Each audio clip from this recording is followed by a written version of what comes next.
आयोजक श्री दिगंबर जैन समाज C2A जनकपुरी नई दिल्ली।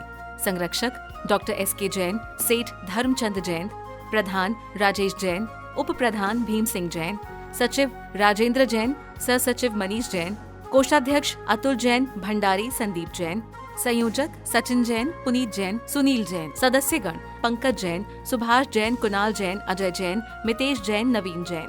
महिला मंडल प्रधान कविता जैन, कोषाध्यक्ष स्वाति जैन। हर से तब मन में काम गोद दसनाद कवारी त्याग सुखद मुनि दीक्षाधारी फाल्गुनवती सप्तमी आई केवल।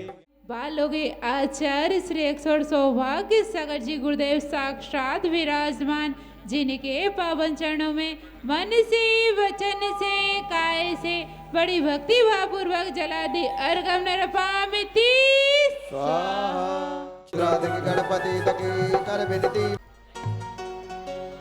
माला पहना ब्रह्म परम घोर गुणम चरण। अत्र दिशे ठाठाठाय स्थापनम अत्र मम सन्नितो भव भव वसट सन्नति गणम दिव्यपरि पुष्पांजलिं क्षिपामि। ओम ह्रीं सिद्धस्सं विशुद्ध्यादि 16 स्तोत्रम कामणं स्वयं पुष्पनिर्वामति। ओम ह्रीं संवेग भावनाय नमः। ओम ह्रीं शक्तिस्त्याग भावनाय नमः। ओम ह्रीं शक्तिस्तप भावनाय नमः। ओम ह्रीं साधु समाधि भावनाय नमः।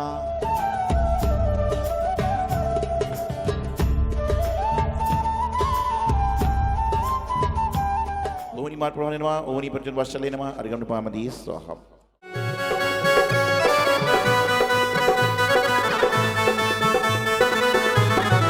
जय हो।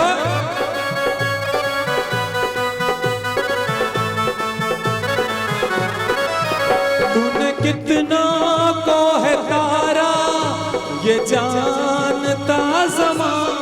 फूल अनेक प्रकार महके उरद लोकिलों भव आताप निवार 10 लक्षण पूजो सदा। ओम ह्रीं श्री उत्तम क्षमा आदि सुंदरमा कामण स्वयं पुष्पनिर्वामति। उत्तम मुआ चांडाल हुआ धूप कीड़ों में गया जीता विजोवन धन गुमान कहा करे जल बुध बुधा कर विनय बहु गुण बड़े जन की ज्ञान का पावे उदार। ओम ह्रीं श्री उत्तम मार्दव धर्मांगाय नमः। अर्घं नृपामि। ओम ह्रीं श्री उत्तम सत्य धर्मांगाय नमः। अर्घं नृपामि।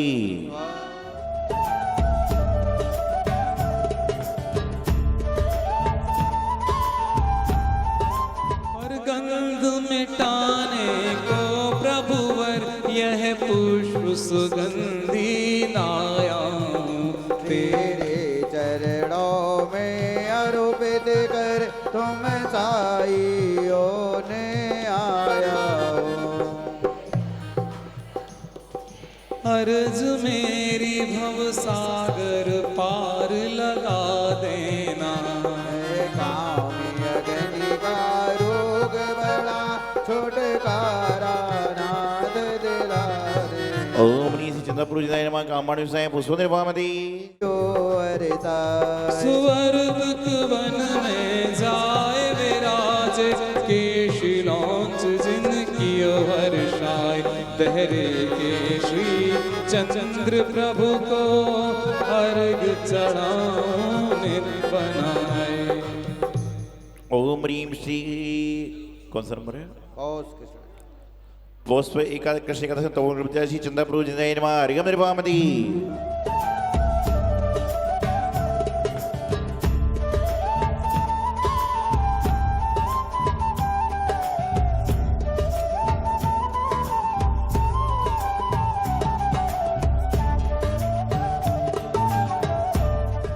प्रभु जी आए हैं हमारी नगरी।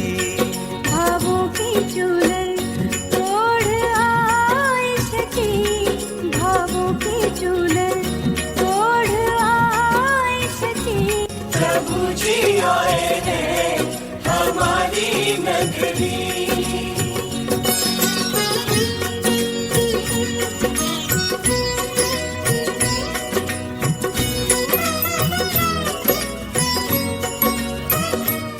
बंधुओं, 10 लक्षण महापर्व हमारे चल रहे हैं। पूज्य गुरुदेव की रोज आप दिव्य ध्वनि सुनते हैं, दिव्य देशना सुनते हैं और अपने जीवन में धारण करते हैं। सबसे पहले गुरुदेव ने बताया था क्रोध को जीतना, फिर मान को, फिर माया को और फिर लोभ को। अगर गुरुदेव ने कहा था लोभ को जीत लिया तो सत्य को जीत लेंगे, और सत्य को जीत लिया तो संयम को धारण कर लेंगे, और जब संयम धारण कर लेंगे तो तब भी कर लेंगे। आज उत्तम तप का दिन है और हम सीधे ही पूज्य गुरुदेव के चरणों में चलेंगे और पूज्य गुरुदेव से कहेंगे कि गुरुदेव हमें भी ऐसी शक्ति दें, हमें भी ऐसा आशीर्वाद दें कि हम भी अपने जीवन को अच्छे से तपा कर, जो हमें इस मनुष्य जीवन मिला है इसको अच्छे से तपा कर कुंदन बनकर हम भी इस संसार सागर से पार हो सकें। माता जी उपास करते हैं, महाराज उपास करते हैं, श्रावक उपास करते हैं। क्यों उपास करते हैं? ये तो साधु बन गए लेते हैं। और कई बार तो ऐसा होता है कि आज 11 बजे लिया और कल 1 बजे ले रहे हैं, तो 24 घंटे से भी ज़्यादा, अर्थात पूरा 24 घंटे निराहारी हो जाता है। लेकिन उसके बाद भी क्या करते हैं? तप करते हैं। क्यों तप करते हैं? कि जिससे कर्मों की निर्जा हो, अशुभ कर्म समाप्त हो और शुभ कर्मों का आगमन हमारे जीवन में हो। एक व्यक्ति से मैंने कहा कि भाई व्रत किया करो, नियम किया करो, कुछ किया करो। तो उसने कहा महाराज जी व्रत करने से क्या होगा? मैंने कहा आत्मा की शुद्धि होगी। तो बोले आत्मा की शुद्धि करना है तो शरीर को क्यों तपाना है, शरीर को क्यों सुखाना? और ऐसे बहुत सारे लोगों का कहना होता है कि जब आत्मा को अच्छा बनाना है तो शरीर को कष्ट देकर फायदा क्या है? अब कुछ लोग ऐसे होते हैं कि मुझे उनको उनकी भाषा में समझाना पड़ता है। कुछ धर्म के माध्यम से समझ जाते हैं, कुछ दूसरे माध्यम से समझ जाते हैं। वो धर्म के माध्यम से नहीं समझा। तो मैंने उससे कहा भाई, बोलिए।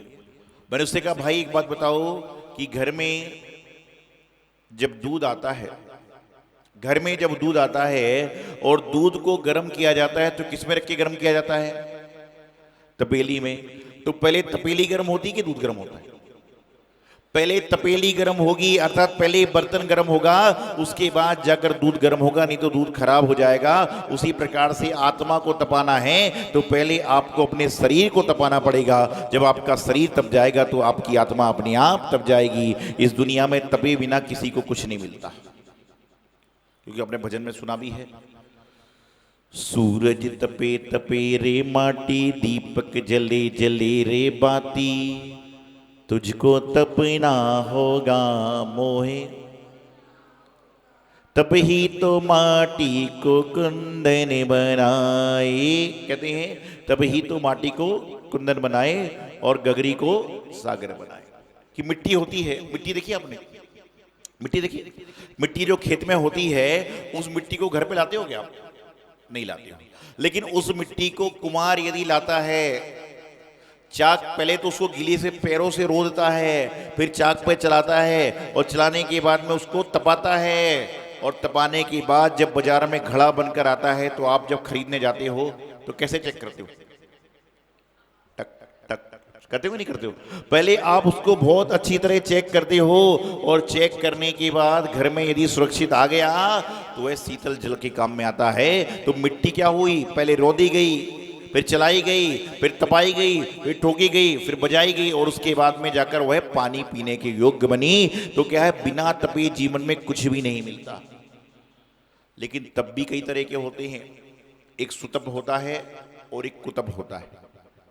एक सुतप होता है, एक कुतप हुआ करता है। सुतप तो वह होता है जो लोग जिनेंद्र भगवान की आराधना में रात्रि के समय भोजन का त्याग कर देते हैं, और कुतप ऐसा होता है कि जो लोग दिन में छोड़ते हैं और रात को खाते हैं। कुतप क्या होता है कि आपने नवरात्रि आई, पर्युषण परवाया, बोले महाराज जी मेरा अन्न का त्याग है। हम बोले आशीर्वाद। बोले शाम को फल फूल ले सकता हूं? मैंने कहा भाई कोई बात नहीं, ले लो, शरीर की सामर्थ्य नहीं है। तो बोले कुतप और तप में क्या अंतर होता है? तो कुतप ये होता है कि अन्न का त्याग किया, रात्रि भोजन का त्याग किया, और बोले रात्रि में साबूदाने की खीर खा रहे हो। साबूदाना समझते हो? जिनका त्याग नहीं हो त्याग कर देना। तो साबूदाने की खीर खा रहे हो तो क्या होगा कि आपका तप नहीं है बल्कि कुतप हो गया कि साबूदाना तो दिन में क्या, जीवन में कभी भी नहीं खाना चाहिए, उसको खा रहे हो। आलू के चिप्स खा रहे हो, बोले रात्रि भोजन त्याग है, अनाज का त्याग है। अरे अनाज खा लो, उससे अच्छा तो ये कुतप है, जिसका कोई सार्थ नहीं है, जिसका कोई सेंस नहीं है। आप अपनी तप की आराधना करने के लिए, मैं हमेशा एक बात कहता हूँ, गर्व से कहता हूँ कि मैं भारत देश में जैन धर्म में उस संस्कृति में जन्म लिया कि जहाँ की संस्कृति में त्याग की बात है, जहाँ की संस्कृति में तप की बात है। और उस संस्कृति में भी मैंने जैन धर्म में जन्म लिया कि जहाँ पर पहले परमात्मा के मंदिर में द्रव्य चढ़ाई जाती है, उसके बाद में अपने मुंह में भोजन ग्रहण किया जाता है। ऐसी देश की संस्कृति में आप सब पुण्यशाली हैं कि जैन धर्म में आपने जन्म लिया। जब तप की बात आती है तो लोग अनेक अनेक तप करते हैं। आप अयोध्या जाओ, हम भी अयोध्या गए थे 24-25 साल पहले। वहां पर आप जब घूमते हो, अन्य मंदिरों को देखते हो, तो मैंने वहां उस समय देखा था कि झूले वाले बाबा थे। कौन से बाबा? झूले वाले बाबा। वो झूले पे ही खड़े रहते हैं, वो झूले पे ही खड़े रहते हैं, ऐसा लोग कहते हैं ज्यादा से ज्यादा समय। और कई कहते हैं कि सोते हुए झूले पे हैं, लेकिन साथ में बीड़ी भी पीते और भांग भी पीते हैं, गांजा भी पीते हैं। तो ये तप नहीं है, कुतप है। अन्यत्र यही हो रहा है कि लोग क्या कर रहे हैं कि तप को छोड़ के कुतप में लगे हुए हैं और आप उनको तपस्वी मानते हो। ऐसा तप काम का नहीं है। ऐसा तप तो आपको मिथ्या मार्ग पर ले जाने वाला है, आपके मिथ्यात्व को बढ़ाने वाला है, आपके जीवन को समस्या से ग्रसित करने वाला है। और तप करने के साथ साथ में ये सारे लोग जो व्रत कर रहे हैं, ये भी तो तप है। इतनी देर तक आप लोग आज प्रातःकाल 6 बजे से लेकर 10 बजे तक निराहार हो, ये भी तो तप है।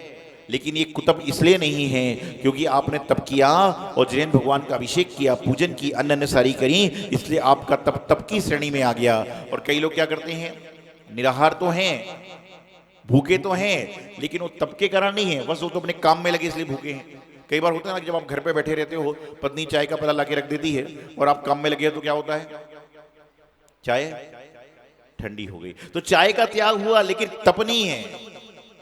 कई बार ऐसा होता ना कि चाय 2 बार आके ठंडी हो जाती है, 2 बार गर्म करके ले, वो पी नहीं पा रहा। क्यों? कि वो अपने काम में लगा है, लेकिन वो त्याग नहीं है, तप नहीं है, बस वो तो अपने काम में लगा इसलिए छोड़ रहा है। तो मैं आपको बता रहा था कि तप भी कई तरह से होते हैं। एक तप होता है, एक कुतप होता है और एक सुतप होता है। क्या होता है? एक होता है तप, एक सुतप और एक कुतप। सुतप, तप और कुतप। सुतप कैसा होता है, कुतप कैसा होता है, तप कैसा होता है कि आसमान से पानी की बूंद गिरी, आसमान से पानी की बूंद गिरी और वह एक कीचड़ में चली गई तो क्या कहलाएगी? कीचड़। आसमान से पानी की बूंद गिरी, एक पत्र पे चली गई, कमल के पत्ते पे चली गई तो क्या कहलाएगी? मोती जैसी दिखने वाली। और आसमान से पानी की बूंद गिरी और वह सीप के उसमें शंख में चली, सीप में चली गई तो क्या बन जाएगी? वह मोती बन जाएगी। तो इसी प्रकार से तप हुआ करता है कि जो कुतप होता है वह पानी में गिरी बूंद कीचड़ के समान होता है, जो तप होता है वह पान के पत्रे पर होता है कि थोड़ी देर चमकता है, और जो सुतप होता है कि वह मोती के सीप में, मोती के सीप बन जाता है, पानी की भी मोती में सीप में जाके मोती बन जाती है और मोती लोगों के गले का हार बन जाता है हमेशा हमेशा के लिए। तो जो सुतप करता है वह मोती के समान हो जाया करता है, जो तप करता है वह पत्र पे पड़ी बूंद के समान हो जाता है, और जो कुतप करता है वह पानी कीचड़ में गिरा तो कीचड़ बन जाया करता है। इस तरह से तप होता है। वैसे तो हमारे जो मुनिराज हैं, आचार्य हैं, आचार्य महाराज कितने तप का पालन करते हैं? 12 तप का। 6 अंतरंग और 6 बहिरंग। अंतरंग प्रायश्चित, विनय, बैया, व्रत, स्वाध्याय आदि होता है। और बहिरंग कौन सा होता है? व्रत परिसंख्यान, रत परित्याग आदि आदि होते हैं। व्रत परिसंख्यान क्या होता है पता आपको? क्या होता है व्रत परिसंख्यान? क्या होता है कि साधु महाराज मंदिर से निकलते हैं तो कोई विचार करके निकलते हैं कि आज मुझे यह मिलेगा तो मैं पढ़ूंगा, यह नहीं मिलेगा तो मैं पढ़ूंगा। रस परित्याग अर्थात जो रस होते हैं ना, कौन कौन से? अनार का रस, मुसब्बी का रस, संतरे का रस, वो बोले पाइनएप्पल का रस नहीं, सटरस। जो सटरस होती ना, आप पूजन में पढ़ते हो कि सटरस मिश्रित भोजन से ये भूख ना मेरी शांत हुई। आप पढ़ते हो ना, सटरस पढ़ने का प्रयास करते हो तो वही सटरस है। सोमवार के दिन किसने कहा हरि? फिर तो 7 हो जाएंगे। लोग बाग हरि को त्याग कर रहे हैं, हरि को तो भजना चाहिए। मंगलवार को मीठा, बुधवार को, गुरुवार को पता ही नहीं है क्या? मंगलवार को मीठा, बुधवार को घी, गुरुवार को दूध, शुक्रवार को दही, शनिवार को तेल और रविवार को मत पूछो महाराज। बाकी सब चल जाएगा लेकिन रविवार का नमक नहीं चलेगा। तो क्या कहते हैं, ये 6 रस का हम लोग जो है त्याग करने का प्रयास करते हैं। और खाली सोमवार का दिन खाली था तो किसी आदमी ने क्या किया, हरि जोड़ दिया। तो लोग हरि को छोड़ रहे हैं और हरि को भी छोड़ रहे हैं, हरि को छोड़ रहे हैं और एक हरि को भी छोड़ रहे हैं। हरी सब्जी को भी खाना छोड़ते हैं और हरि अर्थात भगवान का भजन करना भी छोड़ देते हैं। तो ये रस परित्याग होता है। ये रस, आप जो 12 तप होते हैं, 6 बहिरंग तप होते हैं, आप व्रत परिसंख्या तप पालन नहीं कर सकते, लेकिन आप रस परित्याग तप का पालन कर सकते हो। और क्रम से कभी ना कभी आप ये विचार तो करें कि ये वस्तु मैं नहीं खाऊंगा। रोज नहीं कर सकते, कभी कभी तो करो। दही रोज नहीं खाते, शुक्रवार के दिन त्याग कर दो। दूध रोज नहीं पीते, कोई बात नहीं, अब एक दिन छोड़ दो। एक व्यक्ति से मैंने कहा कि आज गुरुवार है, दूध मत पीना। बोले ठीक है महाराज जी। दोपहर को आया, बोले महाराज जी एक बात पूछूं। मैंने कहा पूछो। बोले दूध का मैंने त्याग कर दिया था, मैं चाय पी लूं। भावों में तुम रहते हो, आंखों में बसते हो। जब जब मैं ध्यान तुम्हारा लगाऊं, मन में आ जाते हो, नैनन समाते हो। मन में आ जाते हो, नैनन समाते हो। गुरुवर मुझे आशीष देते हो। ओ गुरुवरा, ओ गुरुवरा, मेरे प्यारे गुरुवरा। सब कहते हैं तुझ पर सब कुछ अर्पण किया, सब कहते हैं तुझ पर सब कुछ अर्पण किया। आयोजक श्री दिगंबर जैन समाज C2A जनकपुरी नई दिल्ली। संरक्षक डॉक्टर SK जैन, सेठ धर्मचंद जैन, प्रधान राजेश जैन, उप प्रधान भीम सिंह जैन, सचिव राजेंद्र जैन, सह सचिव मनीष जैन, कोषाध्यक्ष अतुल जैन, भंडारी संदीप जैन, संयोजक सचिन जैन, पुनीत जैन, सुनील जैन, सदस्यगण पंकज जैन, सुभाष जैन, कुणाल जैन, अजय जैन, मितेश जैन, नवीन जैन। महिला मंडल प्रधान कविता जैन, कोषाध्यक्ष स्वाति जैन।